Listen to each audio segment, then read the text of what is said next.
Kukuelezea baba siwezi. Mdomo mzito. Kukuelezea huyu ndani.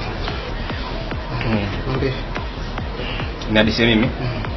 Sasa mimi mchungaji, yani hii nyumba ni ya kwangu mimi hapa, nyumba ya ulisi. Sasa katika ulisi jinsi tunavyoendelea kila siku zinapozidi kwenda na mambo na mauzauza yanazidi kutokea katika hii nyumba. Mimi nashindwa kuelewa mauzauza hatulali mpaka nafikia kipindi mimi nyumba na endelea tu na maombi. Endelea tu na maombi.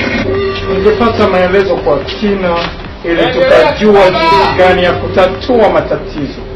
Kwa sababu matatizo kama haya kwa wanadamu ni ya kawaida, lakini yana uwezo wa kuondoka kwa uwezo wa Bwana.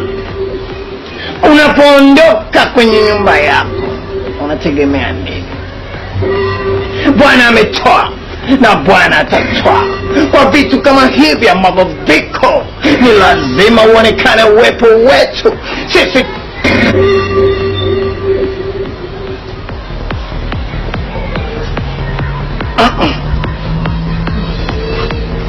Tupo. Kwa hivyo basi, endapo nyinyi mumeumbwa kwa moto na sisi tumeumbwa kwa udongo, kwa hivyo sasa cha msingi sisi wote ni ndugu. Hakuna ambaye sio ndugu kwa mwenzie. Kwa hivyo kukubaliana, kujue kwamba huyu ndugu